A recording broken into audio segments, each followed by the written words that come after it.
손자봉법에 보면 백전 지피지기면 백전백승이라 그렇게 얘기를 했다 그러죠. 적을 알고 나를 하면 100번 싸워서 100번 이길 수 있다. 그렇게 얘기를 합니다. 우리 영적인 싸움에 있어서도 적을 알고 나를 알면 우리가 승리할 수 있어. 그런데 우리가 그 나를 알 때 그 두 가지 양상으로서 자신을 알아야 하는데, 하나는 죄와 사망의 지배 아래에 있는 아무런 능력이 없고 절망적인 그런 나와, 또 한편으로는 예수 그리스도 안에서 이미 놀라운 승리를 경험하고 또 그런 승리할 수 있는 능력을 이미 부여받은 그런 나를 이제 알아가는 것. 그 두 가지가, 그러니까 우리가 보통 이제 나를 안다 그러면 그냥 하나잖아요. 근데 우리 예수 안에서, 우리가 복음 안에서 자신을 안다는 것은 단지 한 가지가 아니라 어떻게 보면 정반대의 사실이에요. 그렇죠? 내가 죄 아래에 있다는 거, 사망 아래에 있다는 거, 이거는 정말 절망적인 사실이고, 그런데 내가 예수 안에서 거기서 완전히 벗어나고 내가 이제는 더 이상 거기에 놓이지 않고 오히려 그것을 깨뜨릴 수 있다는 것은 우리가 알고 있는 나와 우리가 죄와 사망 아래 있다는 나와 또 전혀 다른 것이에요. 근데 두 가지가 다 사실은 죄와 사망 아래 있는 나도 그렇고 은혜 아래서 이제 그 생명 가운데 있는 나도, 이것이 그냥 우리가 알고 있는 내가 아닙니다. 이것이 복음이 우리에게 말해주는 것이고, 사실은 이거는 우리가 일반적으로 알고 있는 것과 너무 다른 거예요. 여기에도 우리가 이제 앞에서 쭉 살펴봤는데, 오늘 우리가 읽은 것에도 그렇게 얘기를 했잖아요. 21절에 죄가 사망 안에서 왕노릇한 것 같이 은혜도 또한 의로 말미암아 왕노릇하여. 그러니까 성경이 얘기하고 있는 가장 중요한 사실이 죄의 지배, 죄의 왕노릇, 이것이 성경이 우리를 이해할 때 인간이 누구냐, 인간이 어떤 존재이냐, 내가 어떤 운명에 처했느냐고 할 때 죄의 지배 아래, 죄가 왕노릇하고 있는 거기에 복종하고 종노릇하며 살아가고 있다는 것. 그리고 이것과 함께 사망의 지배, 사망의 왕노릇. 이게 복음이 우리에게 말해주고 있는 인간에 관한, 우리에 관한 아주 중요한 사실입니다. 사람들이 자신이 죄를 짓고 있다는 것도 알고 있고, 또 인생이 여러 가지 삶의 많은 문제를 갖고 있다는 것도 알고 있죠. 그런 면에서 죄와 죽음이라고 하는 것은 분명히 우리의 현실이라는 것을 사람들이 알아요. 나는 성격이 이래서 안 좋고, 내 안에 이런 고민이 있고, 이런 문제가 있고, 우리가 알고 있잖아요. 근데 성경이 얘기하는 것은 그 정도로 우리가 죄를 졌다는 거, 그리고 지금도 죄가 있다는 거, 그리고 또 인생에 여러 가지 많은 고통이 있다는 거, 그 정도가 아니라는 거예요. 그러니까 우리가 죄를 가지고 있고 인생에 고통이 있다는 것을 아는 것이, 그것이 성경이 말하고 있는 것이 아니라는 것입니다. 성경은 우리가 죄를 졌고 우리에게 죄가 있고 또 우리 인생에는 고통이 있다는 그 정도의 사실이 아니라 죄가 우리를 지배하고 있다는 것. 사망이 우리를 지배하고 있다는 것. 우리는 거기에 종으로 타고 있다는 것. 거기서 벗어날 수 없다는 것. 이거는 굉장히 중요한 차이입니다.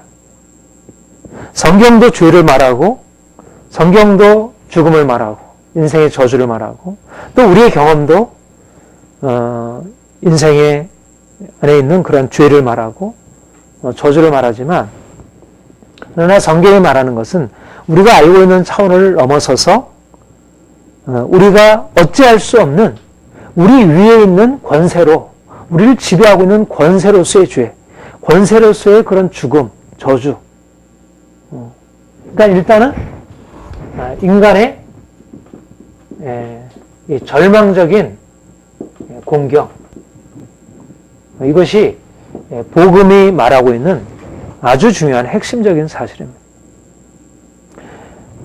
그래서 우리는 인간이 무엇을 할 수 있다는 것에 대한 가능성을 신뢰하지 않는 것.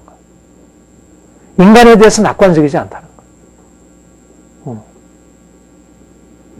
것. 내가 내 이성을 사용해서 어떤 나의 의지를 사용해서 내가 좀 더 도덕적이게 되고 좀 더 내 인생을 낫게 만들 수 있다. 인생의 여러 가지 고통을 우리가 피할 수 있다. 또 실제적으로 그렇게 할 수 있잖아요. 어느 정도는 우리의 의지를 사용해서 우리가 도덕적이 되기도 하고 우리의 죄를 좀 벗어버릴 수 있기도 하고 또 인생의 많은 문제들을 벗어나기도 하고. 그러니까 사람들은 인생이 죄와 사망의 지배 아래 있는 절망적인 공경 속에 있다는 사실을 알지 못하고 믿지 않아요. 그러니까 구원이 필요하다는 것을 인정하지 않는 거예요. 그렇죠? 내가 병이 들었으니까 이제는 내 병원에 가야지. 내가 인생에 이런 문제가 생겼으니까 누구의 도움을 받아야지. 뭐 돈이 필요해. 그러니까 이런 방식으로 인생의 어떤 자기의 필요들을 채워줄 무엇인가를 구하고 있지만 인생이 절망적인 죄와 사망의 지배 아래에 있다고 하는 것을 알지 못하고 있다는 거죠. 구원자가 필요하다는 것을 인정하지 않는 것입니다.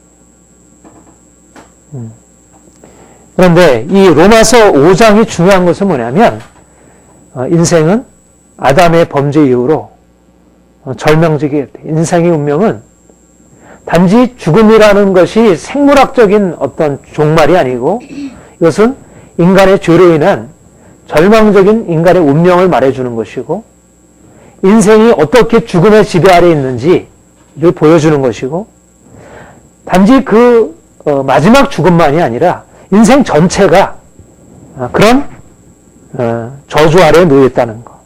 그리고 그 저주를 가져오게 된 죄의 지배 아래에 놓여 있다는 것. 아무리 인생이 그것을 벗어버리려 할지라도 인생은 거기서 벗어날 수 없다는 것. 그러니까 오늘날 이 시대가 변화하고 뭐 여러 가지로 좋아지고 뭐 개선되고 막 이렇게 그렇다 할지라도 우리는 거기에다가 낙관적인 기대를 품잖아요. 현실이 어때요? 현실이 정말 좋아지고 있는가요? 분명히 좋아지고 있지만 그러나 너무나 고통스러운 문제가 계속 기다리고 있는 거예요. 그래서 우리 이번에 미국 월가에 불어닥친 이 금융위기가 전 세계를 강타하고 그런데 이런 일들이 많이 있겠어요. 이보다 훨씬 두려운 일들이 앞으로 계속 사실은 인생에 쌓아놓은 그런 이성의 놀라운 어떤 그 이상의 것들만큼이나 사망의 두려운 세력들이 지금 기다리고 있는 거예요. 인생이 얼마나 무력한지가 이제 점점 증명이 되는 것입니다. 요즘 시대를 우리가 포스트 모더니즘이라고 그래요. 모더니즘과 포스트 모더니즘의 가장 큰 차이는 뭐냐면 이성에 대한 신뢰와 회의의 차이입니다.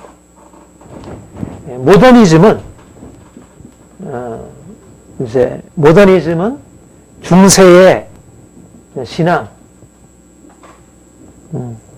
하나님, 교회 이런 권위를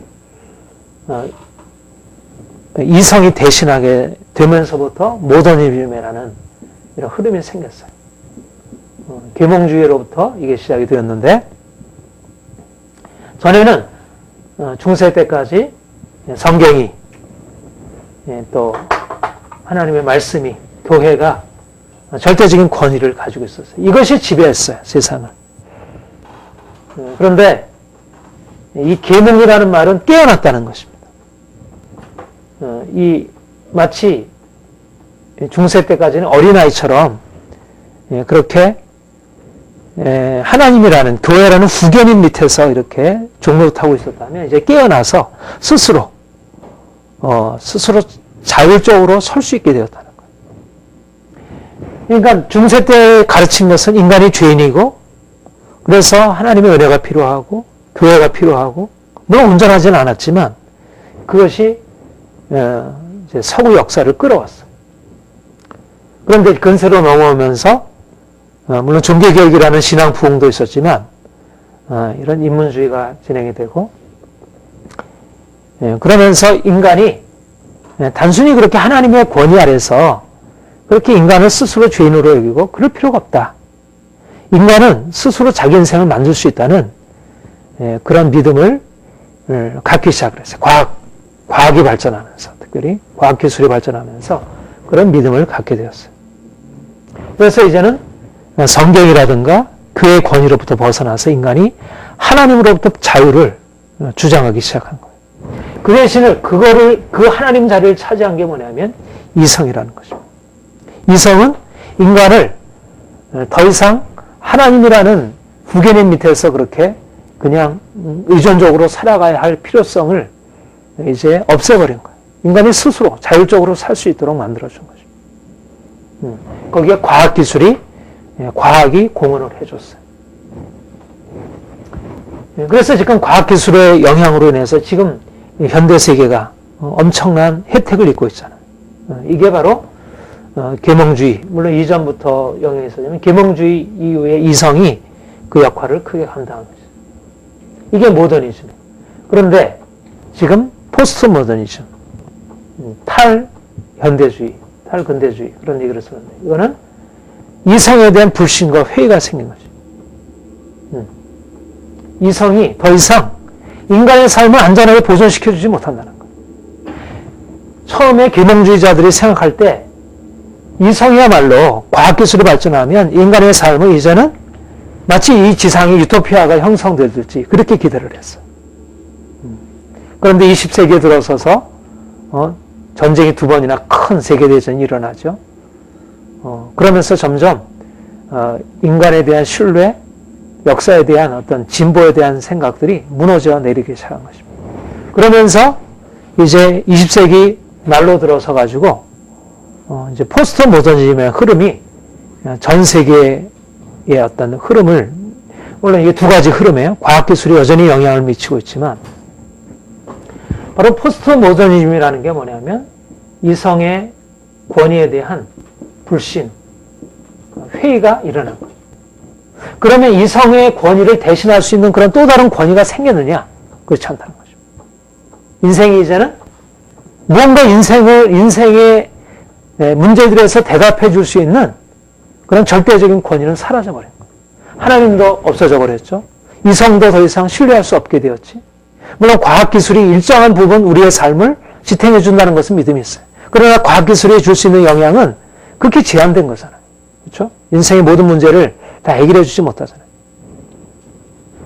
말하자면 오늘날 현대 흐름이야말로 인생이 죄와 사망의 지배 아래 있다고 하는 사실을 이 세계가 보여주고 있는 거예요. 오늘날의 현실이. 포스트 모더니즘의 흐름 자체가, 이 사상 흐름 자체가 인생은 절망적이다. 인생은 희망이 없다. 의미가 없다. 의미가 없는 이 세상 속에서 우리가 살아갈 수 있는 것은 그냥 표류하는 것 뿐이고, 그냥 뭐 개인이 알아서 할 뿐이고, 뭐 거기에 대해서 잘했다 못했다 할 수도 없고, 인생은 어쩔 수 없이 그런 인생이다. 그러니까 인생이 이제는 더 이상 그렇게 자신감이 넘치는 그런 인생은 사라져버린 거예요. 모두 다 이제 요즘 영웅이 없다 그러잖아요. 영웅이. 하나님이 그러니까 계몽주의 아래 있었던 인생의 그런 스스로 자기가 자기 인생을 스스로 지배할 수 있다고 하는 그런 생각들을 깨뜨려 버린 것입니다. 우리는 할 수 없는 존재구나. 어떻게 보면 성경의 사실이 입증한 거예요. 그러면 이때는 그러면 인생이 괜찮았는데 지금 21세기, 20세기, 21세기 들어서 비로소 인생이 이렇게 절망적이 되었는가? 그런 건 아니죠. 그때나 이때나, 뭐 중세 때나, 뭐 근세 때나, 지금 현대나 사실은 동일하게 인생이 절망적인 것은 동일한 거예요. 그런데 중세 때는 하나님을 그래도 믿으니까 인생의 절망을 하나님께로부터 해결하려고 했던 거고, 근세 때는 과학이 발전하면서 더 이상 인생은 절망적이지 않다. 인생은 희망이다. 인생이 스스로 역사를 만들어내면 희망이다. 그런데 그렇게 이성이 만들어낸 게 결국 2차 세계대전이고 1차 세계대전이고 그게 막시즘이고 그게 허무주의인 것이에요. 그래서 포스트 모더니즘이라는 인생은 의미가 없다. 인생은 그냥 각자 알아서 표류하는 것뿐이지 인생의 의미를 찾는 것조차가 어리석은 일이다. 이게 인생의 지혜다. 그러니까 이제 이 자리를 뚫고 들어오는 게 이제 종교예요. 여러 이제 종교들이 포스트 모더니즘의 이성의 권위가 무너지면서 종교가 이제 다시 일어나기 시작하고 있습니다. 어떻든 그런데도 사실은 지금 이제 이성이 권위가 무너지면서 인생이 공경에 처해 있지만 그런데도 사람들은 여전히 이제 근대 때는 모더니즘 시대 때는 내가 이성을 가지고 내가 합리적으로 세계를 만들어가면 보다 인생은 희망적이라고 그렇게 낙관적인 어떤 허상을 품고 나아갔고 지금은 절망하면서 지금은 더 이상 희망을 품지 않는 거예요.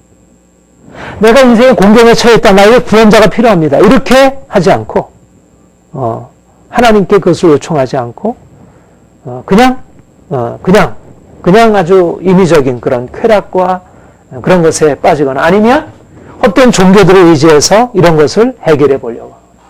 진정으로 인생이 가지고 있는 이런 죄와 사망의 지배, 여기서도 사실은 인생이 죄와 사망의 지배 아래 있다고 하는 사실을 인식하는 건 아니에요. 사실 현실이 그걸 보여주고 있지만 사실 지금 얼마나 삶이 위태하고 있어요. 그래서 얼마나 죄가 이렇게 정말 끌어오르고 있잖아요. 끌어오르고 사람들 안에 그동안에 이게 숨겨져 있던 죄악들이 그냥 막 끌어오르고 있어요. 막 일어나고 있어요. 어린아이로부터 청소년들, 뭐, 가정, 그동안에 어떤 그래도 죄를 막아주었던 방패들이 다 사라져버리고 죄가 막 끌어오르고 있어요. 그러면서 점점 더 이 고통스러운 문제들이 점점 가중화되고 있어요. 어떻게 보면 막 살아나는 것 같아요. 뭐, 삶도 많이 살아나고 있는 것 같아 보이지만 그와 함께 죄의 세력도 강력하게 일어나고, 또 고통스러운 이 사망의 지배도 더 강력하게 역설하고 있는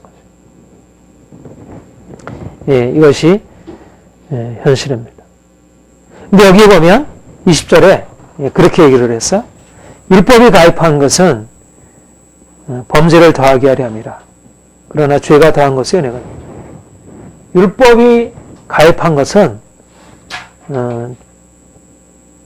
범죄를 더하게 하려 함이라.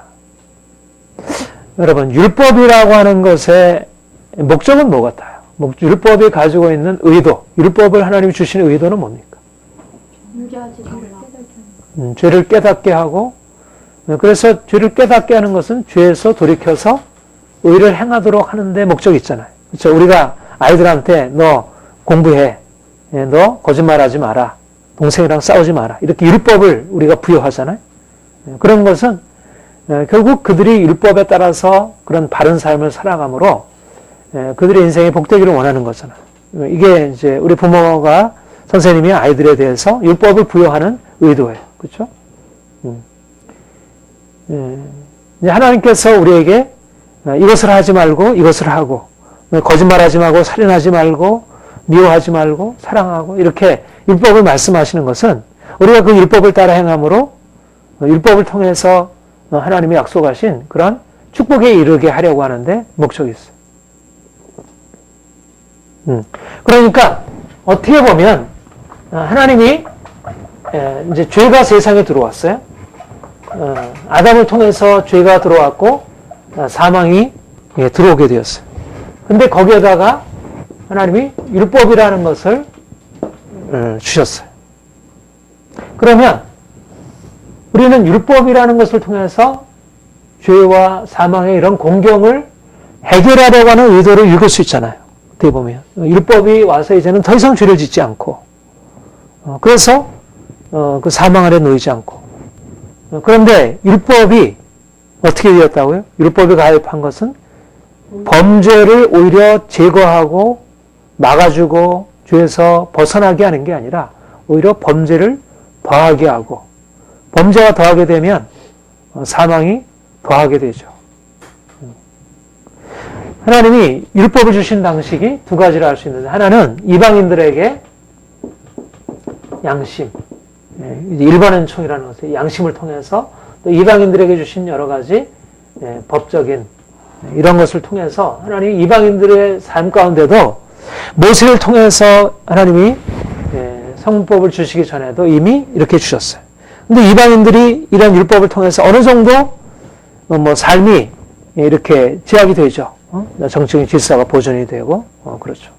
그리고 사람들에게 주신 양심의 법으로 사람들이 어떤 도덕적인 법들을 지켜나가고, 그렇게 되지만, 그렇다고 해가지고, 이제까지, 그렇게 하나님이 주신, 양심의 법이나 율법, 일적인 율법을 통해서 사람들의 삶을 이렇게 어느 정도 울타리를 만들어주려고 했지만, 그게 실질적으로 교력을 발휘해서 사람들이 죄에서 벗어나는 게 아니라 오히려 율법이 더하면 더할수록 더 죄는 강화되고 더 이제 문제가 더 많아지게 되고, 그리고 이제 모세를 통해서 하나님이 이스라엘 백성들에게 율법을 주셨어요. 이것이, 그런데 이 율법이 더함으로써 이스라엘 백성들이 어떻게 죄에서 벗어나서 하나님의 말씀 가운데 거하게 되었는가? 그렇지 않았다. 오히려 그 율법을 통해서 그들이 더욱더 범죄하게 되고 또 하나님의 심판을 받게 되고. 왜 그랬을까요? 근본적으로 문제가 뭡니까? 왜 율법이 주어진 목적은 사람들이 죄를 깨닫고 거기서 벗어나서 하나님 뜻을 따라 행하고, 그래서 하나님의 축복 가운데 다시 회복되어 들어가는 것인데, 왜 그런 율법의 의도가 이루어지지 않았을까? 우리가 보통 생각하는 율법의 의도가 왜 이루어지지 않았을까? 뭐가 문제입니까? 예, 바로 이거죠. 죄의 지배라는 거죠. 그냥 우리에게 죄가 있는 게 아니고, 우리 안에 그냥 죄가 있고, 우리 안에 그냥 죽음이 그냥 있는 게 아니고, 죄가 지배자로 있다는 거죠. 지배자로. 그러니까 율법이 와서 죄를 다룰 수가 없는 거예요. 율법 자체는 죄를 제거하는 목적으로 사실 주신 게 아니라는 거죠. 여기서 말씀한 대로 율법이 죄를 깨닫기는 해요. 그리고 거기서부터 벗어나게 하기는 해요. 우리의 의지를 발동을 시켜요. 그렇지만 죄의 지배 세력을 파지 못한다는 것입니다. 인간의 육체라는 사실, 인간의 육체로서 죄를 벗을 수 없다는 인간의 연약한 의지, 이것을 연약한 의지를 강화시켜가지고 죄의 지배를 깨뜨리고 위로 올라설 수 있는 힘을 율법이 주지는 않는다는 거예요. 그러니까 아무리 율법이 와서 너 이렇게 하면 안 돼, 이렇게 해야 돼, 이렇게 일을 해도 율법의 명령을 따라서 우리가 그 율법을 따라서 죄를 벗어버리고 새로운 삶으로 들어갈 수 없다는 거예요. 오히려 율법을 받으면 받을수록 오히려 죄가 더 발동하는 거예요. 우리 로마서 7장에도 보면 그게 나오는데, 탐내지 말라 하는 말씀이 오히려 죄를 일으키는 거예요. 탐내지 말라, 탐욕을 오히려 일으키는 거예요. 거짓말하지 말라는 그 말을 들을 때 거짓말하지 말아야지 마음의 결심이 들지만, 그러나 그것이 거짓말하지 못하는 않는 삶으로 바꿔주는 게 아니라 오히려 그게 거짓말을 불러일으키는 거예요. 내가 그러지 말아야지 결심해도 그 결심은 능력이 되지 못하는 거예요. 왜냐하면 죄가 지배하고 있기 때문에. 거짓말이라는 죄가 지배하고, 내가 거짓말이라고 하는 것을 내가 다룰 수 있는 내 수중에 있는 어떤 세력이라고 하면 그것을 내가 깨뜨릴 수 있지만, 이것이 이미 죄의 지배 아래에 있는 것이라. 의지 자체가 죄의 지배 아래에 있는, 그래서 뭐라고 얘기를 했냐면, 이제, 어거스틴도 그렇게 얘기를 했고요. 루터도 그렇게 얘기를 했어요. 노예의지라 그렇게 얘기했어요. 노예의지. 죄의 노예가 된 의지라는 것입니다. 죄의 노예가 된 의지라는 거예요. 이게 어거스틴이 가지고 있는 아주 유명한, 기독교 교리의 아주 중요한 부분이에요. 그리고 이게 종교개혁의 기초가 되었어요. 인간의 절망적인 사실을 말하는 것이죠. 어떻게 보면 죄가 들어왔고 그래서 죽음이 왔다. 그런데 사람들이 율법을 몰라서 그렇다. 이렇게도 생각할 수 있잖아요. 이제 율법을 알면 율법을 지키려고 노력하면 뭔가 바꿀 수 있을 것이다. 그렇게 생각을 했는데 어거스틴은 당시 펠라기우스라는 인간이 선한 의지를 가지고 태어났고 그래서 자신의 노력을 가지고 하나님을 기쁘시게 할 수 있다는 그런 인간에 대한 낙관적인 생각을 깨뜨리면서 인간은 이미 태어날 때부터 원죄를 가지고 죄의 종으로 태어났기 때문에 인간이 아무리 노력하려 할지라도 하나님의 은혜가 주어지지 않는다면 거기서 벗어날 수 없다는 거예요. 이것이 절망적인 인간의 운명이라는 거예요. 이게 사실 기독교가 다른 종교와 구별되는 아주 큰 차이예요. 다른 종교는 무엇을 가지고 인생을 바꾸려고 해요? 율법으로 바꾸려고 해요. 그런데 성경은 뭐라고 해요? 율법이 가입한 곳에 오히려 죄가 더하게 되었다는 거예요. 네. 여러분 그 성철 스님이라고 있죠. 성철 스님이 죽을 때 마지막 쓴 시가 나는 얼마나 너무나 수미상 같은 죄가 나를 덮어쓰고 있다고 그렇게 말하면서 그게 마지막 그가 남긴 유언의 시였어요. 물론 그가 뭐 그것을 통해서 어떤 고상한 뭐 불교의 지혜를 말할지 모르고 겸손함을 말할지 모르지만 그런 오랜 수도 뭐 정말 밤잠 안 자고 그렇게 그분이 얼마나 저기 했는지 뭐 이렇게 누워서 자질 않았다 그러잖아요. 몇십 년을 몇십 년을 누워서 자지 않은 그런 고승인데 근데 죄의 세력을 깨뜨릴 수 없다는 거예요. 고행하면 할수록 인간이 가지고 있는 죄의 세력은 이거는 억제는 될 수 있고 다른 방식으로 드러나지 않을 뿐이지 그것은 깨지지 않는 거라는 거예요. 유교의 율법도 불교의 율법도 이슬람의 율법도 어떤 사회의 율법도 인생의 죄의 세력에서 벗어날 수 없게 벗어날 수 있게 할 수 없다는 것. 이것이 성경의 진단이에요. 그러니까 그러니까 율법을 가지고 무엇을 자신을 바꿔보려고 한다는 것은 아직 복음을 알지 못하는 것입니다. 율법을 통해서 인생이 바뀌어지는 게 아니에요. 왜냐하면 율법은 죄의 지배 아래에 있고 사망의 지배 아래에 있는 인생을 바꿔놓을 수 없다는 거예요. 오히려 율법이 더한 곳에 죄는 더하게 되었다는 거예요. 죄는 더 강하게 역사하고 있다는 것입니다. 그래서 죄가 사망 안에서 왕노릇하고 있다는 거예요. 죄로 말미암아 율법이 더하면 죄가 더하게 되고 그러면 사망이 더욱더 우리를 강하게 역사하는 거예요. 이스라엘 백성들의 역사를 보세요. 그들이 율법을 받음으로 인해서 오히려 더 하나님을 거스려 행하는 그런 악한 행위 가운데 들어가 있는 것을 이방인처럼 똑같이 행했고 그래서 하나님의 심판 아래 놓이게 돼서는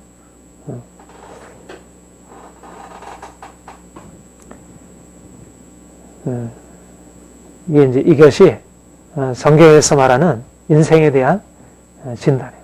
이것이 인생을 그러니까 성경은 철저하게 그리스도 밖에 있는 인간에 대해서 철저하게 비관적으로 얘기를 해요. 그래서 오히려 뭐 예수를 믿지 않는 사람도 선한 사람 많이 있고 그렇지만 그러나 그 우리가 보이는 것의 그 선함이 결국 그 인생을 선하다 말할 수 없다는 거예요. 근본적으로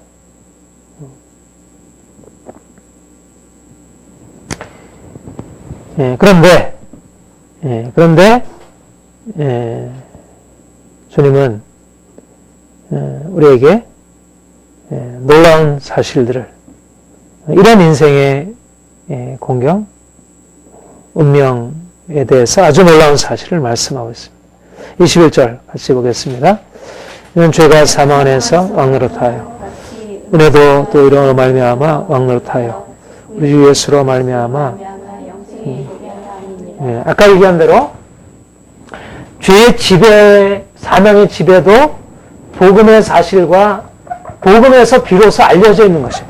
사람들은 이 죄가 지배하고 있고 사망이 지배하고 있다는 사실을 겉으로 드러난 사람들의 뭐 이렇게 그 죄의 문제들을 가지고 판단을 못해요. 그러니까 뭔가 율법을 가지고서 이것을 해결할 수 있다는 낙관적인 생각을 품어요.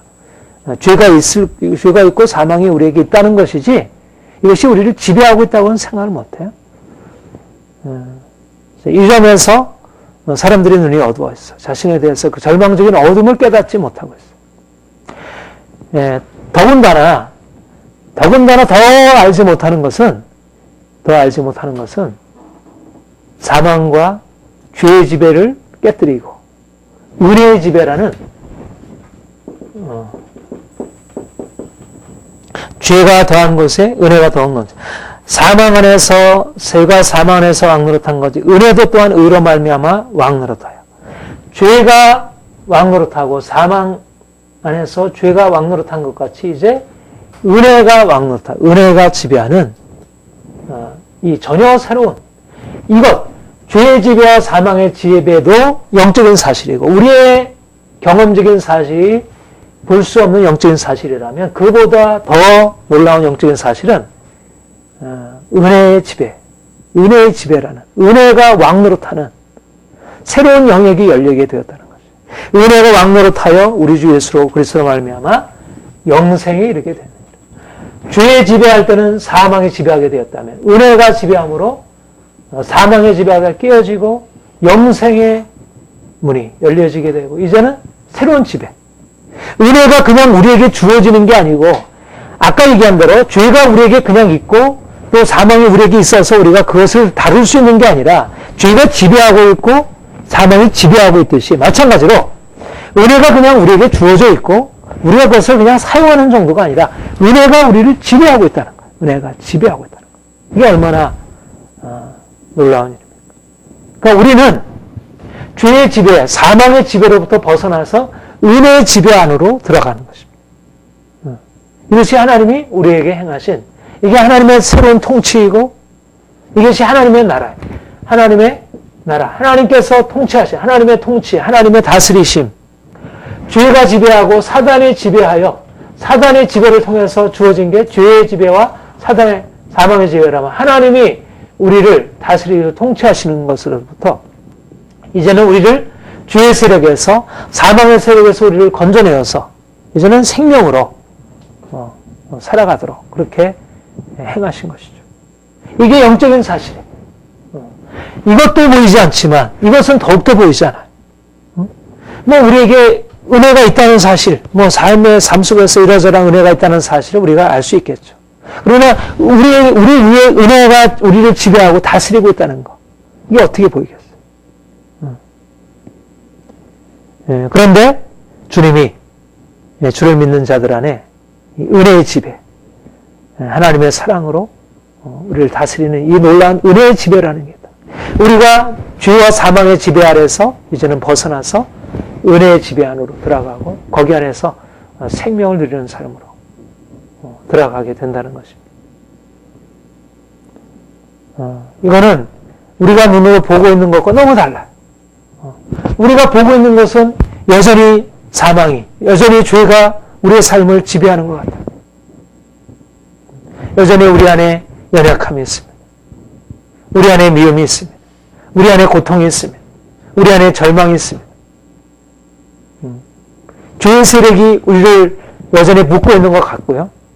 또 이 시대가 얼마나 죄로 가득 차 있어요. 우리를 둘러싸고 있는 죄와 사망의 세력이 가득한 것 같아요. 그런데 하나님께서 은혜가 왕노릇하는 새날을 열어주셨고 이 은혜의 지배가 더 크고 놀랍다고 하는 것을 나타내신 것이에요. 여러분, 우리가 이 질서, 하나님이 세우신 이 질서를 알아야 되는데 육체 위에 죄와 사망의 세력이 지배하고 있어요. 그리고 그 위에 하나님의 은혜가 지배하고 있어요. 그러니까 육체가 아무리 죄와 사망의 세력에서 벗어나려고 하더라도 육체로서 죄와 사망을 깨뜨릴 수 없어요. 인간의 이성도, 인간의 의지로도, 인간의 어떠한 노력으로도 죄와 사망의 세력을 꺾을 수가 없어요. 그건 절망적이죠, 인생은. 뭔가 시도하지만 끝나는 거예요. 여기서는 안 되는 거예요. 그러니까 사람들은 이것을 육체의 어떤 이런 가능성을 붙들고 뭔가 의지하고 나아가다 이 죄와 사망이라는 이 거대한 세력에 부딪히게 되면 할 수 없구나. 절망하게 돼요. 그런데 우리에게는 죄와 사망의 지배보다 더한 은혜의 지배라는 그 더 위에 고차원적인 은혜의 지배라는 또 다른 위의 영역이 있는 거예요. 그래서 이 영역이 우리에게 들어와서 죄와 사망의 지배를 깨뜨리고 우리 육체까지도 이제 살려내는 것입니다. 우리가 이제는 회복이 되어서 은혜 아래서 생명으로, 영광으로 우리가 놀랍게 변화되는 거죠. 이게 하나님이 우리에게 허락하신. 그러니까 인생이 내가 여기에 살게 되면 죄와 사망의 지배 아래에서 살게 되는데 내가 예수 그리스도 안에서 죄와 사망의 권세를 파하시고 승리하신 예수 그리스도의 은혜 안으로 끌어올려지게 되면 죄와 사망이 더 이상 우리를 다스리고 지배할 수 없다는 거예요. 죄와 사망 안에서 왕노릇한 거죠. 은혜도 또한 의로 말미암아 왕노릇하여 우리로 하여금 우리 주 예수 그리스도로 말미암아 영생에 이르게 하려.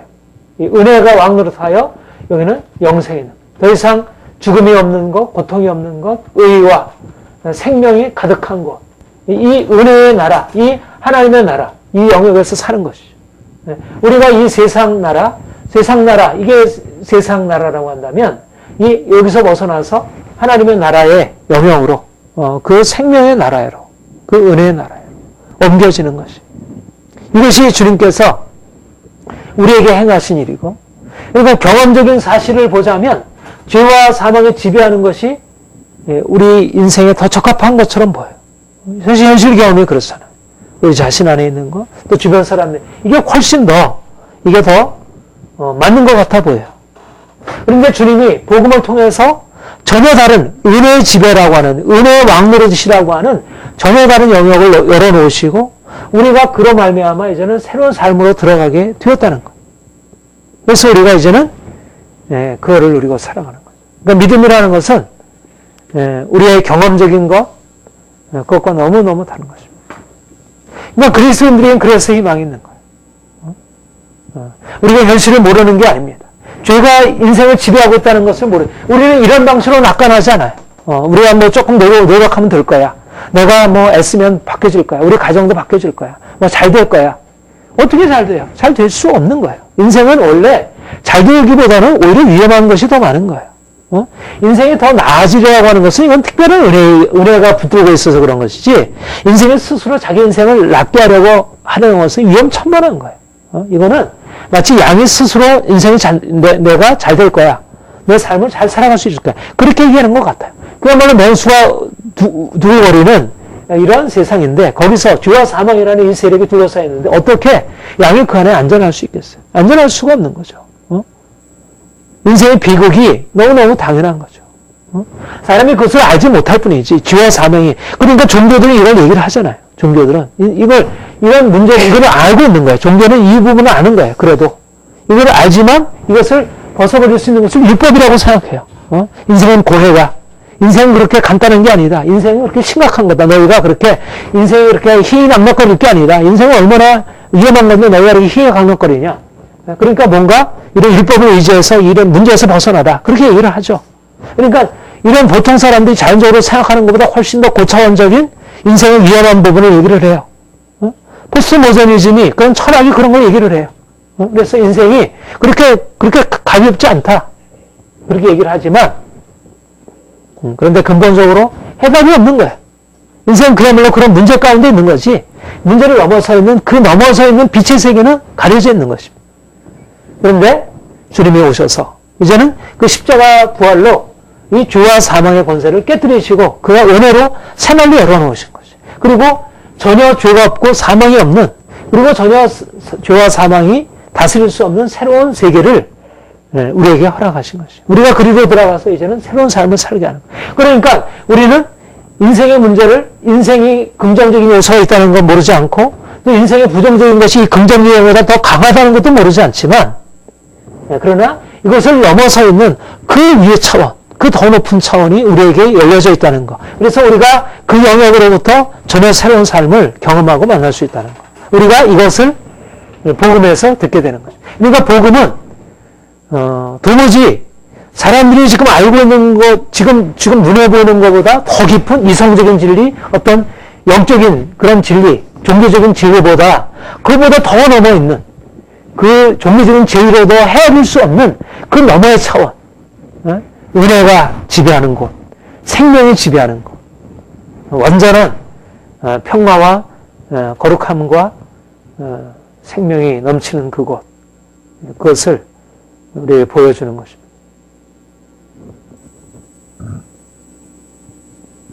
그래서 우리가 현실을 살아가려면 적을 알고 요 말을 아는 게 아니고, 사람들은 적을 알고 요 말을 알고 있어요. 기껏해야. 그런데 적을 알고 나를 알면 인생에 승리는 없구나. 인생에 승리는 없는 거구나. 인생은 죽음이 끝이지. 그러니까 그냥 받아들여야 하는 거지. 그 아래에서 우리가 어쩔 수 없이 인생을 운명으로 받아들이는 거지. 여기서 벗어날 길은 없구나. 이게 적을 알고 나를 아는 거예요. 그러니까 패배자이죠. 패배자인 거예요. 근데 우리는 적을 알고 나를 여기서 아는 거예요. 내가 어디에 속해 있느냐면 여기에 속해 있는 게 아니라 여기에 속해 있는 거예요. 이 아래에 속해 있는 게 아니라 여기에 속해 있는 거예요. 네. 그러니까 복음 안에서 우리가 자신을 새롭게 이해하라는 거죠. 인생은 그렇게 절망적이지 않구나.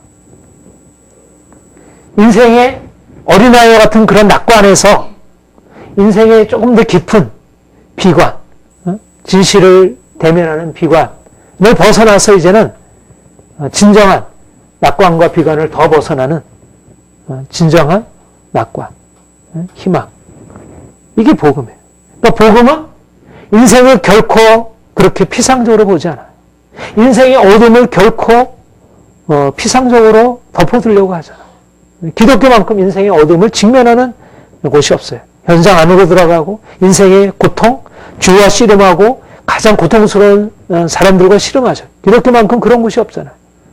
그렇지만 그러나 그렇게 할 수 있는 것은, 죄와 사망과 씨름할 수 있는 것은 그것을 이미 정복한 은혜의 지배가 있음을 알기 때문에, 그 지배 아래 있기 때문에, 은혜의 지배라는 이것을 깨뜨리는 것을 가지고 있기 때문에, 그래서 우리가 이런 것과 싸울 수 있다는 것입니다.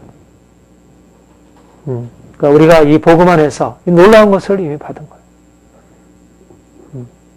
그러니까 우리는 세상 사람들보다 엄청난 것을 가지고 있는 거예요. 세상을 향해 나갈 때 세상 사람들이 이건 인생은 이런 거야. 그러니까 다 사람들이 기껏 보는 것은 이거예요. 기껏 볼 수 있는 것이, 이것도 다 보지 못하지만 기껏 볼 수 있는 것은 이 영역이에요. 이 차원의 영역. 근데 요것을 넘어서 있는 그 다음 차원의 영역은 가려져 있어요. 근데 우리가 이것을 넘어서서 이 위에서 인생을 내려다보고 그것을 가지고 삶의 문제를 다스려 간다면, 이게 그러니까 세상이 우리 그리스도인들을 보고, 교회를 보고 이 생명의 복음을 정말 알게 되면 놀라지 않을 수 없는 거예요. 그러니까 인생이 밝아지는 거예요. 인생이. 그러니까 역사가 여기 안에 희망을 얻는 거예요. 그래도 지금까지 역사가 이렇게 지탱되어 온 것은 중세가 그래도 온전하지 못하지만 복음 안에서 이 세계를 이끌어왔고, 또 종교개혁을 통해서 복음을 밝히 하나님께서 또 드러내셨고, 그런 역사가 이제까지 이어져 내려왔기 때문에 그래요.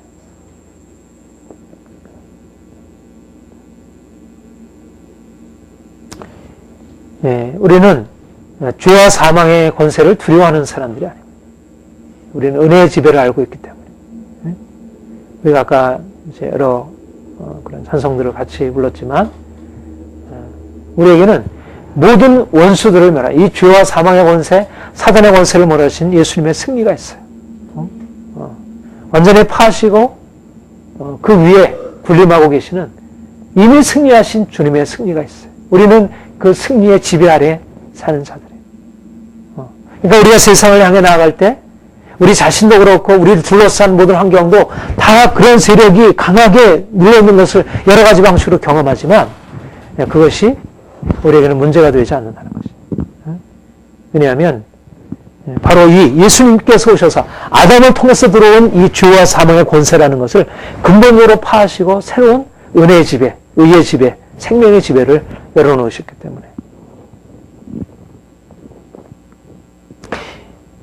우리 20절을 한 번 더 보겠습니다. 율법을 가입한 것은 범죄를 더하게 하려 합니다. 그러나 죄가 더한 곳에 은혜가 더욱 넘치노라. 죄가 더한 곳에 은혜가 더욱 넘쳤나니. 이것이 놀라운 복음의 사실입니다. 죄가 더한 곳에 율법이 더함으로 범죄가 더하게 되었는데, 그러면 실패잖아요. 그렇죠? 하나님이 주신 율법인데 범죄가 더하게 되고 사망이 더 지배하게 되었다면 실패처럼 여기잖아요. 그런데 하나님은 오히려 그런 율법이 더함으로 범죄가 더함으로 그것을 통해서 오히려 은혜를 더하게 하시는 놀라운 역사를 이루신다는 거예요. 이게 하나님의 은혜의 역사의 방법이에요. 그러니까 우리 생각과 너무 달라요. 여러분, 죄의 지배, 사망의 지배, 은혜의 지배, 이것이 이렇게 다 영적인 사실인데, 근데 놀라운 것은 죄가 지배하고 사망이 지배하는 곳에 은혜의 강력한 지배가 임한다는 거예요.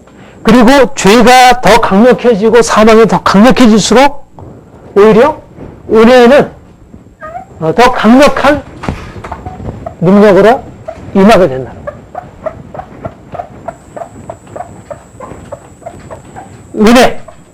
은혜라는 것은, 우리 신약에서 은혜라는 것은 바로 죄와 사망의 지배를 깨뜨리는 은혜예요. 그러니까 만약 죄와 사망이 없으면 예수님의 구속의 은혜라는 게 없죠. 그렇죠? 그냥 아담을 창조하시고 인생에 주신 은혜는 있지만 죄를 깨뜨리고 그리고 죽음을 깨뜨리고 거기서 건져내는 은혜는 죄와 사망이 있어야, 그래야 그 은혜가 오는 거죠. 오히려 죄가 더한 곳에 은혜가 더 넘쳐요. 죄는 뭘 가져오죠? 사망을 가져옵니다. 죄가 더하면 사망이 더하죠. 이게 하나님의 공식이에요.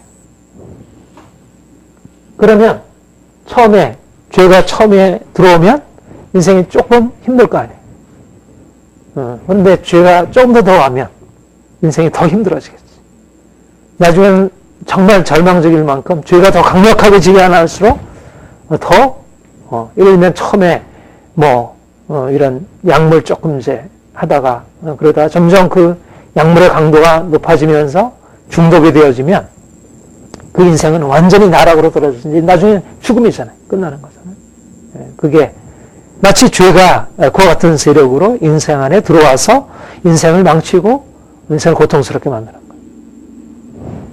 그러면 우리가 여기까지만 보면 죄가 들어오면 사망이 들어오고 죄가 더하면 사망의 세력도 더 강하고, 이게 하나님의 원칙이에요. 하나님의 원리예요. 사람들이 이것도 사실 인정하지 않죠. 이것도 인정하지 않지만 근데 하나님께서 이끌어 가시는 방식이에요.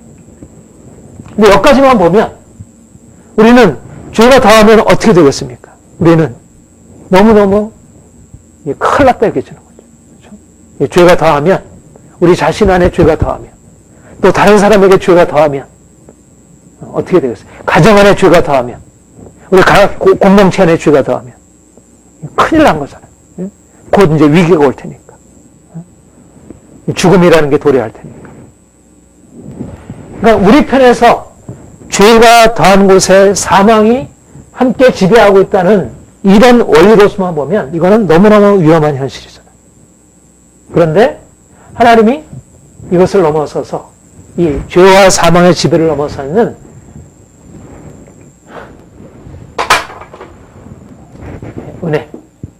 은혜의 지배를 알리시게 되면 죄가 더한 곳에 사망도 함께 더하게 되지만, 죄가 사망 안에서 왕노릇하지만 은혜가 도래하게 되면 죄가 더하면서 사망이 더하는 것이 오히려 은혜를 더 강화시키고, 그래서 오히려 그 가운데 놀라운 이제까지 사람들이 알지 못하는 새로운 기적이 일어나게 된다는 거예요. 바로 이것이 하나님의 역사랍니다. 사람들은 여기밖에 안 보여요. 여기까지밖에 안 보여요. 그러니까 인생에 문제가 생기면, 인생을 잘못하면, 그러니까 내가 조금 잘못하면 잘못하지 말아야지, 이렇게 되겠죠. 그리고 뭔가 이렇게 잘못해서부터 사람들을 이렇게 보호하려고 애를 쓰죠. 그런데 그것이 더 진행이 되고 뭔가 이렇게 그것을 이제 막으려고 하지만 점점 더 진행이 돼요. 금하지만 더 악화돼요. 더 범죄가 강화돼요. 더 고착화돼요. 해결할 수 없게 돼요. 그러면 포기잖아. 그런데 하나님은 그때 비로소 은혜를 나타내시고 역사하기 시작한다는 거죠. 이것이 하나님의 은혜가 나타나는 방식이라는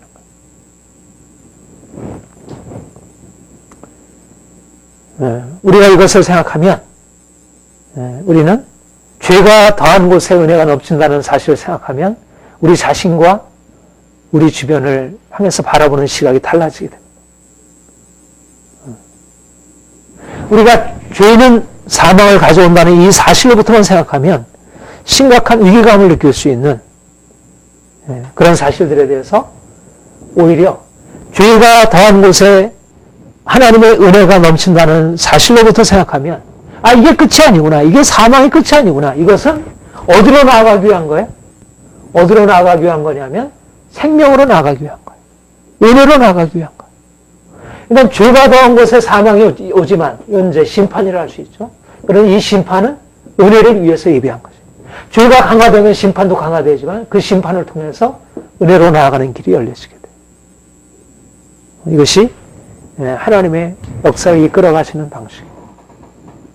우리의 경험이 그렇습니다. 우리의 경험이 이것을 보여줘요. 죄가 더하는 곳에 하나님의 은혜가 더하게 되었다는 거예요. 죄가 더하면 우리 안에 하나님의 심판이 찾아오게 돼요. 그러면 우리가 우리 자신에 대해서 우리 먼저 사실은 사람들이 죄가 있고 사람들이 그것으로 인해서 심판을 받아도 그것이 자신에 대해서 절망할 만큼 되어지지 않으면 하나님의 구원을 요청하잖아요. 그런데 인생이 절망의 자리에 처하게 되었을 때 비로소 하나님의 은혜를 위한 뭔가 발판이 열리는 것입니다.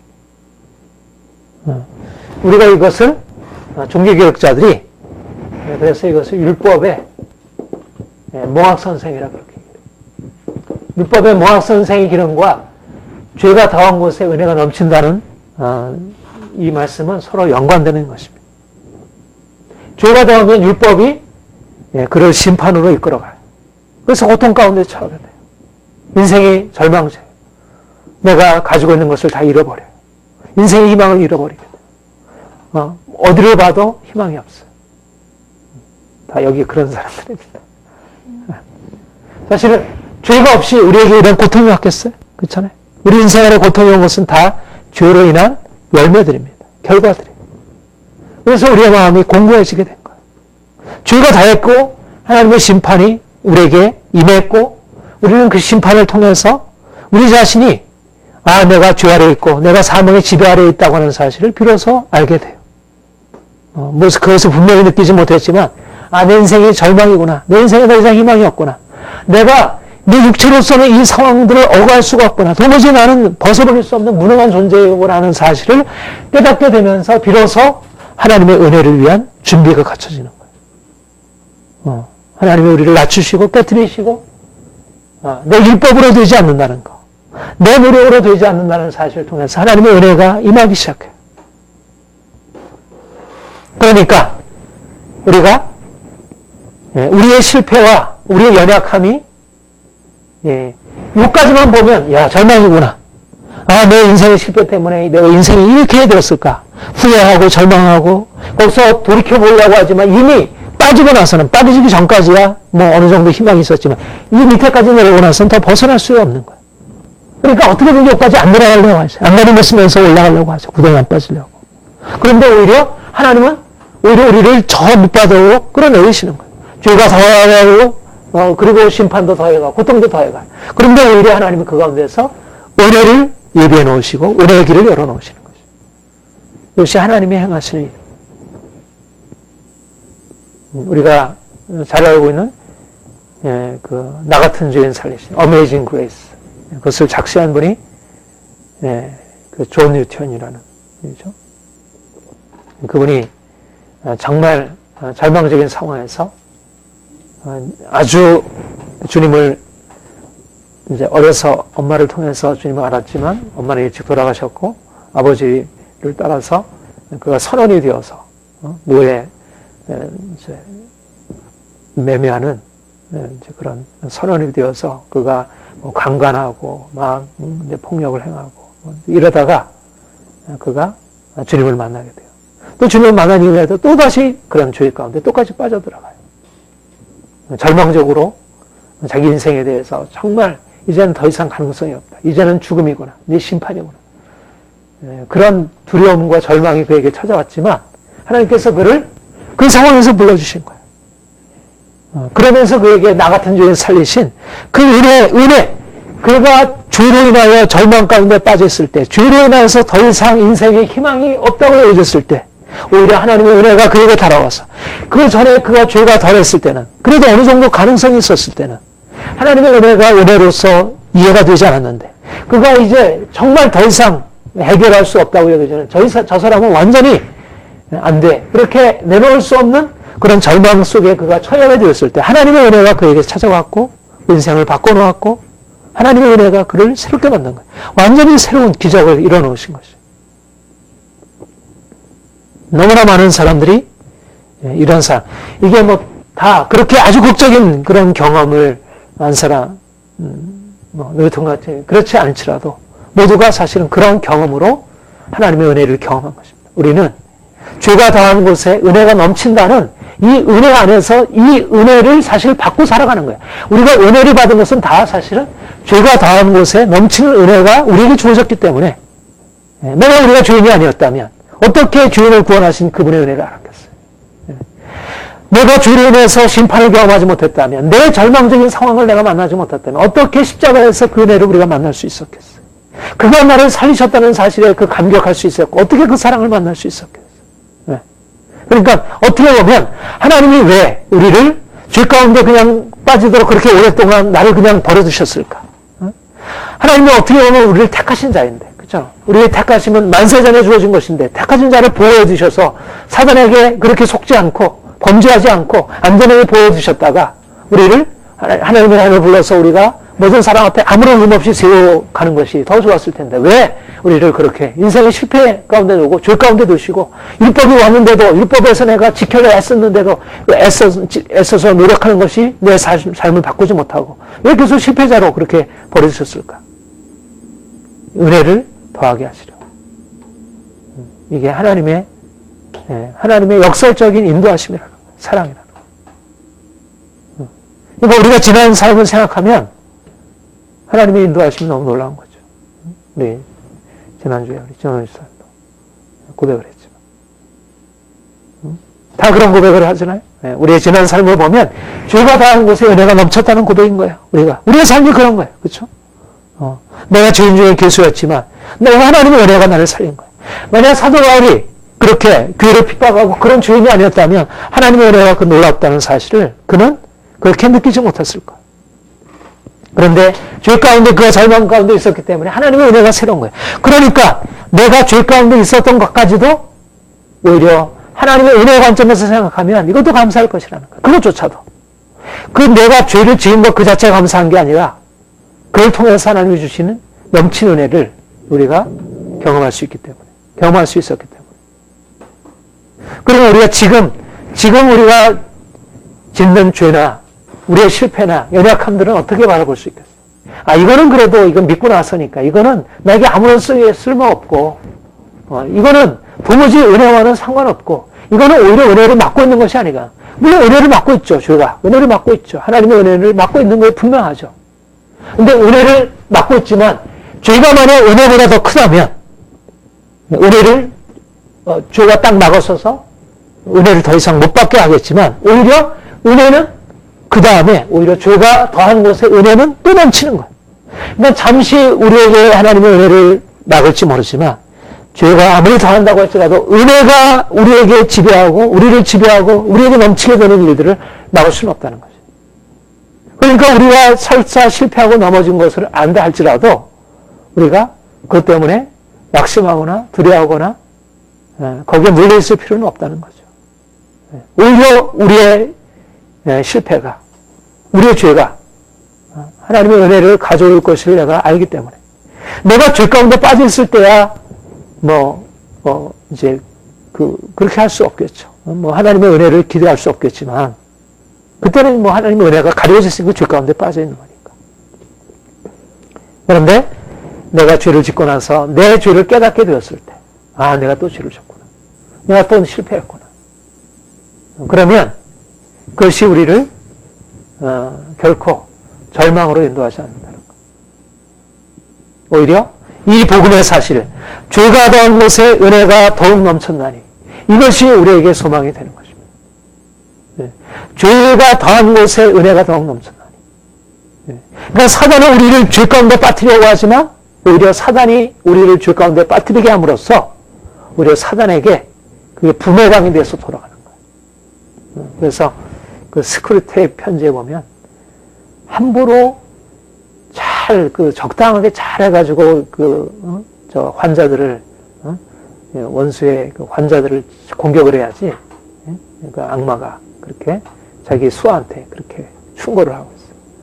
잘못했다가 그를 죄짓게 하고 잘못했다가는 완전 원수 편에 속하게 돼가지고 하나님 편에 속하게 돼가지고 우리가 도무지 빼놓을 수 없게 된다. 그러니까 조심해서 다뤄야지 잘못 이렇게 해서는 안 된다. 그렇게 얘기를 하고 있어요.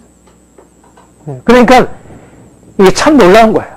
우리는 이렇게 점점 긍정할 게 없다는 거예요. 우리는 내가 죄 짓는 것까지도 사실은 뭐 내가 그거를 정당화하고 그것을 변명할 것은 아니지만 죄 짓는 것까지도 우리가 오히려 은혜로 인도하는 그런 계기가 될 수 있으니까.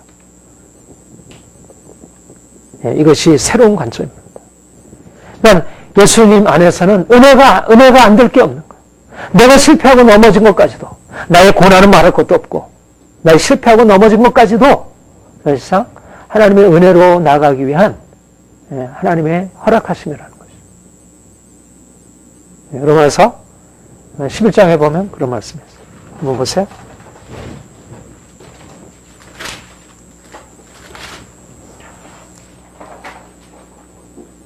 32절. 같이 읽겠습니다. 하나님의 모든 사람을 순종치 아니하는 가운데 가두어 두시면 모든 사람에게 하나님의 모든 사람을 순종치 아니하는 가운데 가두어 두신다 그랬잖아요. 그렇죠? 좀 표현이 이상하죠. 하나님이 은혜를 베푸시기 위해서, 긍휼을 베푸시기 위해서 오히려 순종치 아니한 가운데 가둬두시기도 한다는 거예요. 그러니까 하나님의 행하심은 그래서 우리로서 이해가 되지 않는 거죠. 하나님은 죄와 상관없으신 분이고, 죄를 미워하시는 분이고, 그분에게 죄의 원인을 돌릴 수 없는 분인데, 그런데도 놀라운 것은 하나님의 사랑하는 자녀들을 죄 가운데 허용해 두시고 또 그것을 통해서 오히려 놀라운 하나님의 은혜 역사를 이루어 가시고 있습니다. 이게 신비이고 비밀이에요. 기독교는 그렇기 때문에 기독교는 인생을 이게 율법이랑 다른 거예요. 죄를 지면 안 돼. 이게 이제 예수 믿었으니까 이제는 예수님 믿고 구원받았으니까 이제는 더 이상 죄를 지면 안 돼. 그렇게 말하지만 그렇게 율법적으로 우리를 그렇게 누르고 그렇지 못했을 때 우리를 그렇게 무거움으로 가두어 주지 않는다는 거예요. 죄가 더한 곳에 은혜가 더 넘친다는 이런 사실, 이것이 우리 자신을 다시 바라보게 하는 거예요. 그리고 우리 자신만이 아니라 다른 사람도 다시 바라보게 하는 거예요. 저 사람이 죄 가운데 빠져 있다. 우리는 저 사람 죄 가운데 빠져 있어. 큰일 났네. 저건 저러면 안 되는데, 저건 저 말도 안 되는데. 우리가 그렇게 바라볼 수 있지만 하나님이 하나님 편에서는 그렇지 않게 바라볼 수 있다는 거예요. 죄 가운데 빠져 있는 그 사람이야말로 하나님의 은혜로 나갈 수 있는 뭔가 우리보다 더 가까운 사람일 수도 있는 거예요. 하나님께서. 인생은 같지 않다. 우리가 보듯이 그렇게 죄냐, 저 사람이 죄인이냐, 저 사람이 성결하게 살아가느냐는 그 자체가 그렇게 크게 아니라는 거예요. 그러니까 죄가 더한 곳에 하나님의 은혜가 더할 수 있다는 사실로부터 생각하면 우리 자신, 우리의 가족, 우리 주위의 사람들을 다시 볼 수 있어요. 오히려 죄가 심각하게 있는 그곳에 하나님의 역사가 있을 수 있다는 사실. 내 옆에 정말 죄에 빠지고 말도 안 되는 그런 죄에 빠지고, 우리 주변에 많은 사람들, 오히려 절망적인 사람들이야말로, 그들에야말로 하나님의 은혜가 사실 가까이 다가오고 있는 것일 수 있다는 거죠. 모든 사람이 다 그런 건 아니지만. 모든 죄가 더한 곳에, 모든 죄가 더한 곳에 모두 다 은혜가 넘치는 것은 아니지만, 나는 많은 경우에 죄가 더한 곳에 하나님의 은혜를 하나님께서 예비하시고 이끄신다는 것. 그래서 우리는 늘 은혜의 관점으로 자신을 생각하고 주변의 사람들을 생각하고 어떻게 은혜의 이 크고 놀라운 승리가 우리의 삶에 주어질 것인지. 지금은 이렇게 죄의 세력이 강하게 세력을 떡치고 있지만 내 삶에도 그렇고 우리 주위의 삶에도 그렇고 어떻게 죄가 여전히 만연하고 사람들이 거기에 눌려 살아가고 있지만 어떻게 주님께서 그 은혜의 지배를 통하여 새로운 일들을 행하시고 변화를 가져오실 것인지 우리가 그걸 기대하는 거예요. 놀라운 그 기적을 기대하는 거예요. 그러니까 우리는 희망적인 거예요. 죄가 더하면 야 큰일 났구나. 이게 세상의 시각이라면. 문제가 생기면 야 큰일 났구나. 이게 세상의 시각이라면. 오히려 우리는 죄가 더한 곳에 하나님의 은혜가 있을 수 있다는 것. 그 가운데서 하나님의 역사를 기대하고 그분이 일하실 것을 바라고. 그래서 그리스도는 동일한 세상을 바라보더라도 전혀 다른 것을 바라고. 은혜가 우리의 삶을 놀랍게 바꾸실 것을 바라보고 늘 감사하고 늘 기대하고 소망으로 나아가는 것입니다.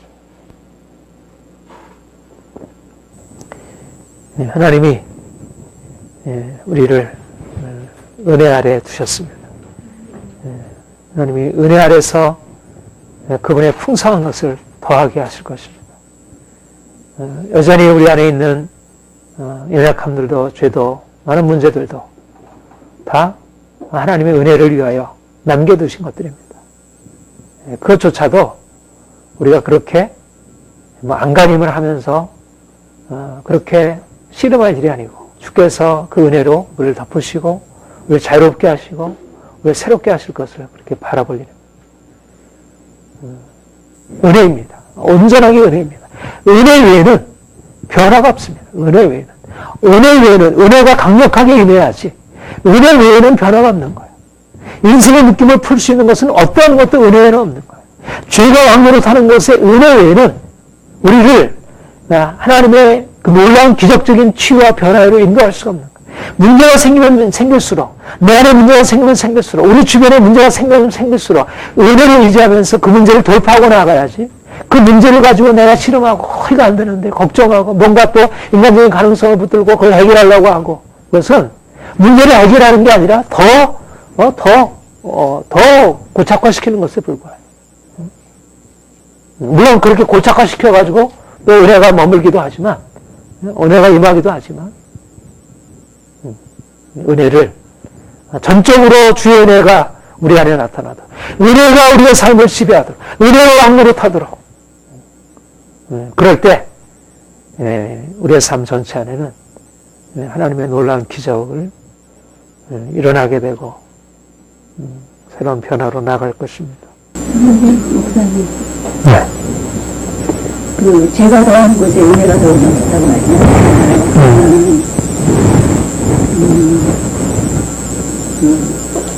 죄의 어떤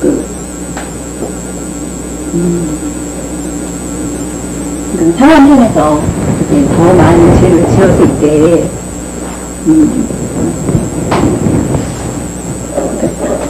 죄의 크기와 은혜의 크기가 좀 비례하는 거예요? 여기서 죄 그냥 이렇게 어떤 수학적으로 비례하는 건 아니고 그럴 수는 없죠. 그렇죠? 그러니까 그 다음에 6절 그런즉 우리가 무슨 은혜를 더하게 하려고 죄를 과하겠느냐. 만약 죄가 많으면 은혜가 많다 그러면 죄를 더 많이 짓게 되어야 될 거 아니에요? 그런 의미는 아니고. 제가 물어보는 점은요. 죄를 더 많이 지는 사람이 은혜를 더 많이 받는다는 뜻을 설명할 수 있는 거죠.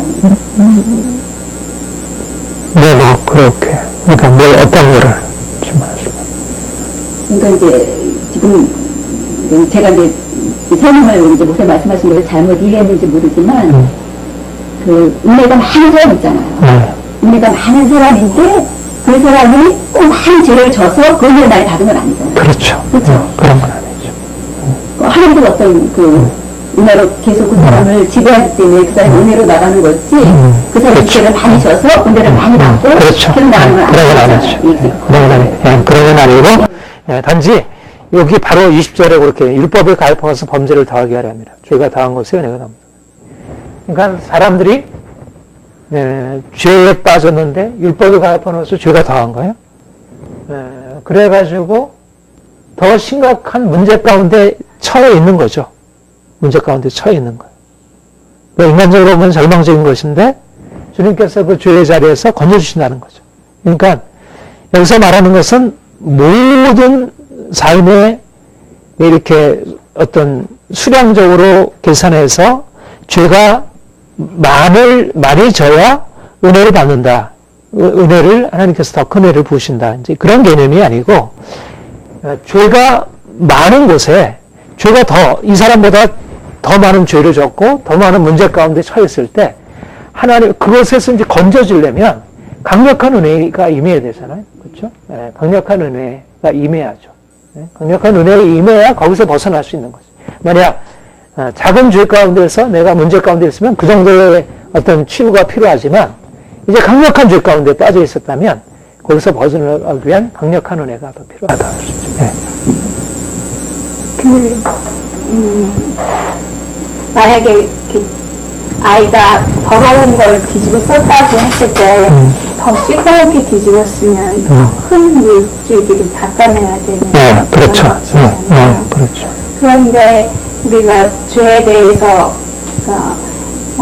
세례요한처럼 그러면 그것을 아까 말씀하신 이제 세상과 자신을 향한 시각이 절망 안에서 이제 이렇게 희망함으로 이렇게 바라볼 수 있겠다 하시는데 그러면 우리가 오히려 죄가 그럼 장려되는 거 아니냐? 그 6절에 그렇잖아. 6장 1절에 그러므로 은혜를 더하게 하러 죄가 거하겠느냐?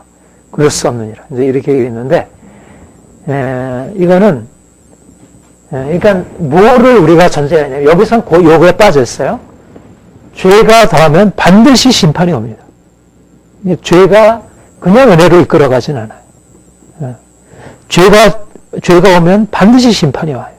그 심판을 통해서 거기서 살리는 역사가 있어요. 그러니까 사실은 이 하나님의 법칙을 알면 죄 가운데 거할 수는 없죠. 죄의 삭은 그야말로 사망의 고통이고 죽음인데 우리는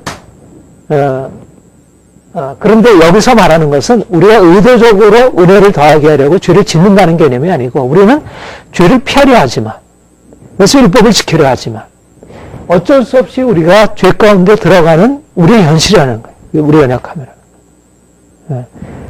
그래서 우리가 절망할 수밖에 없는데 사람들이 절망적인 사실에 빠져 있을 때 우리가 은혜라는 사실을 알지 못하면 그냥 여기에 머물러 있게 된다면 하나님의 은혜가 있다는 것을 통해서 이 죄보다 더 강한 은혜의 세력, 죄가 더하면 은혜도 더 넘치기 때문에 여기서부터 오히려 벗어나올 수 있게 된다는 것이고 그리고 아까 얘기한 대로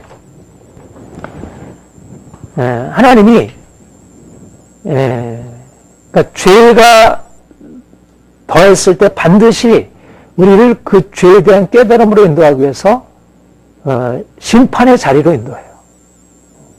그러니까 어떻게 보면 심판 없이 은혜는 임하지 않아요. 그러니까 너무 고통스러운 거죠, 사실은. 죄가 닿은 곳에 고통이 오는 거예요, 고통. 저주가 오는 거예요.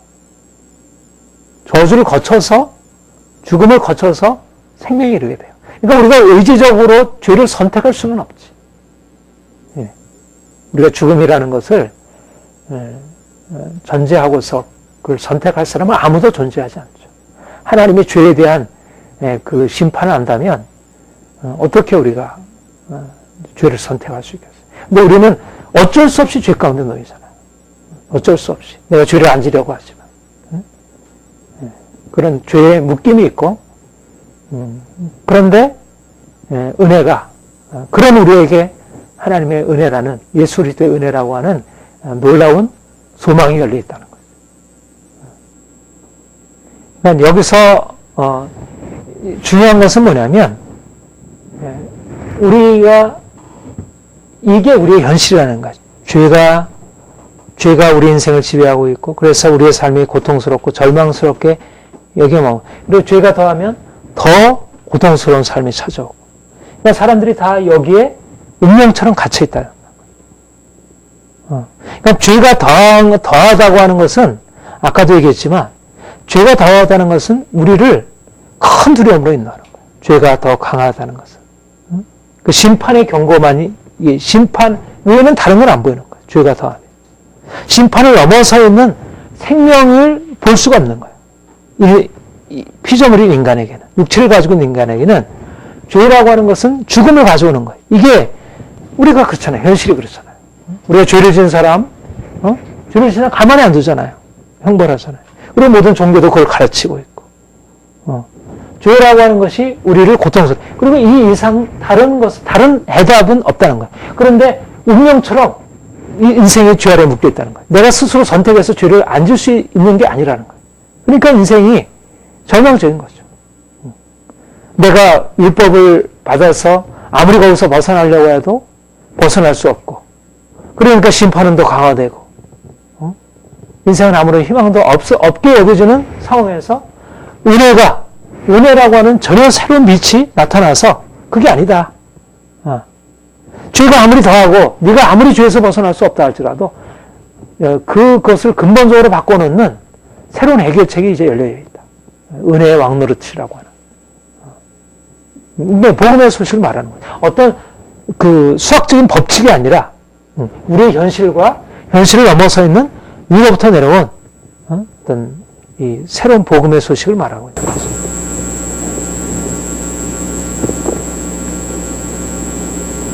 그러면 포스트 모더니즘의 우리 시대는 굉장히 희망적인 시대. 그럴 수 있죠. 강력한 희망이 있을 수가 있는. 오히려. 그러니까는 오히려 모더니즘 시대에 사람들이 이성의 과학기술에다가 희망을 걸고 나아가다가 거기다가 절망을 한 거예요. 더 이상, 물론 아직도 거기에 붙들고 있지만 인생의 많은 것들은 너무 무너져 있는 거예요. 더 이상 거기를 메꿀 희망이 없는 거예요. 여러 가지 비어있는 공간이 너무 많은 거예요. 그러니까 이제 요즘은 막 종교들이 막 들어오죠. 종교들이 들어와서 그걸 메꾸려고 하지. 그러면서 이제 죄가 더하게 사람이 공허해야 돼요. 그러니까 지금이야말로 사실은 하나님의 죄가 더하고 있지만 여러 가지 방식으로 이제 이제 모더니즘 시대와는 다른 죄. 이제 그때는 이제 교만의 죄라고 했다면 이제 다른 죄가 이 시대 가운데 계속 일어나서 많은 사람들이 죄 아래 사로잡혀 가고 있지만 죄가 지금 막 그냥 허용되고 있잖아요. 점점 모든 사람들의 삶 가운데. 그런데 오히려 그럴수록 저 절망감이 더하는 거예요. 그렇잖아요. 사람들 안에 절망감이 더하는 거예요. 뭔가 삶에 대한 의미들이 점점 사라져 버리니까 가정도 파괴되고 인생의 모든 것들이 다 무너져 내리니까 점점 비게 되는 거예요. 그랬을 때 은혜가 사람들의 삶에 들어올 수 있는 공간이 열려져 있는 거죠. 그러니까 오히려 지금이야말로 사람들 안에 은혜가 들어와서 새로운 지배를 행사할 수 있는 그런 시대가 열리고 있다. 그러니까 지금 복음에 많은 수학들이 이제 열려줄 수 있도록. 이 근세에는 이 과학기술로 인해서 사람들이 똘똘 뭉쳐있으니까, 자기 왕노릇 하고 있으니까, 인간이, 근데 지금은, 내가 왕이 아니구나. 내가 종이구나. 지금은 다 포로라고 얘기다. 다 우리 욕망의 포로이고, 우리는 다 상황의 포로다 얘기를 하지, 우리가 스스로 주인이라고 생각하는 사람은 아무도 없어요. 요즘. 지금 주인이라고 생각하는 사람들은, 우리는 다 뭔가 매여 있는 존재야. 우리는 욕심에 매여 있고, 우리는 뭔가 어떤 이런 질서에 매여 있고, 다 매여 있다고 생각하지. 그리고 이제 감히 거기서 벗어날 수 없다고 생각하죠. 그런데 이제 주님이 오셔서 은혜로 거기에 매여 있는 자리에서 벗어날 수 있는 게, 우리는 욕망의 포로가 아니다. 우리는 어떤 상황의 포로들이 아니다. 거기서 벗어날 수 있는 길이 있다. 이렇게 주님이 이제 말씀하시는 거죠. 그러니까 오히려 지금이야말로 기회의 시대예요. 우리가 정말 주의 복음의 생명을 가지고 지금 은혜 안에서 놀라운 생명을 경험하고 이걸 가지고 들어가면 죄의 지배가 절대적이지 않구나. 사망의 지배가 절대적이지 않았구나.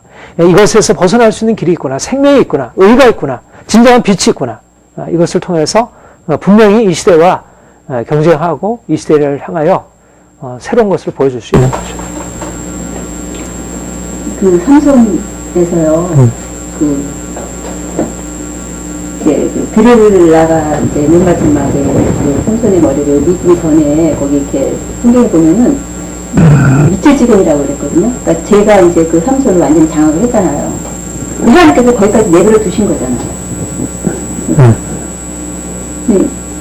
네, 저는 이제 궁금한 게, 이제 하나님께서 은혜를 주심에도 불구하고 이제 거부하는 거죠. 거기까지 간 거는.